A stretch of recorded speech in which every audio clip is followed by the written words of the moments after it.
Magandang araw mga ka-explorer. Muli nandito tayo sa Real Extreme Adventure Park para makita natin yung muling pagbubukas ng tawag dito, nitong cafeteria na tingnan natin at na muli bukas na naman sila.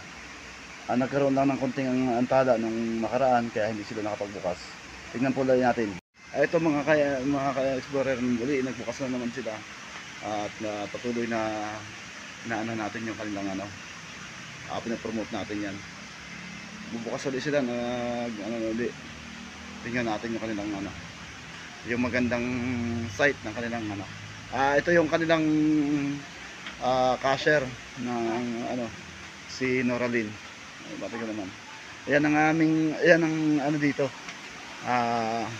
Kumbaga nakikita mong mahala. At dito, ayan, yung serenity ng kwan, hindi pa rin nababago. At yung nakita natin isda noon, maliliit, malaki na. Lumulubog na nga yung iba pagka nakita ng tao. At ayan na. Ayan natin ulit sila. Kaya muli, open na ulit sila. Kaya lang natin po dito sa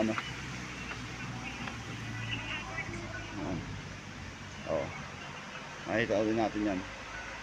Ito mga kasama yung ating kaya patuloy tayong ayan may papasok sa kanila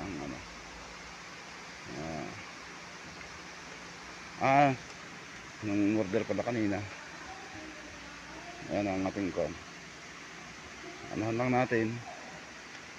Ayan, order na sila. Kaya medyo yung ganda ng ating venue dito is okay naman ng kaya patuloy na natin to, pinapromote. Okay na mga kaibigan, mga ka-explorer, makakita ulit natin sila yung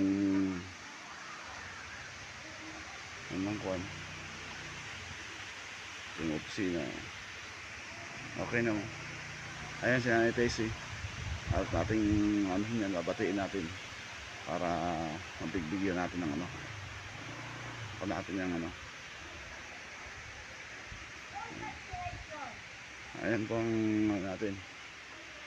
Hi Tessie.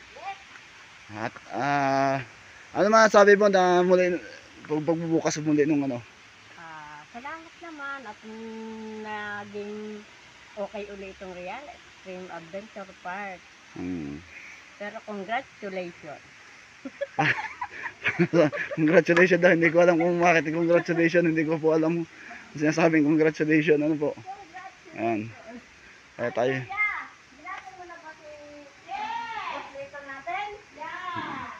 Ayan. Ayan pa. Isang po natin.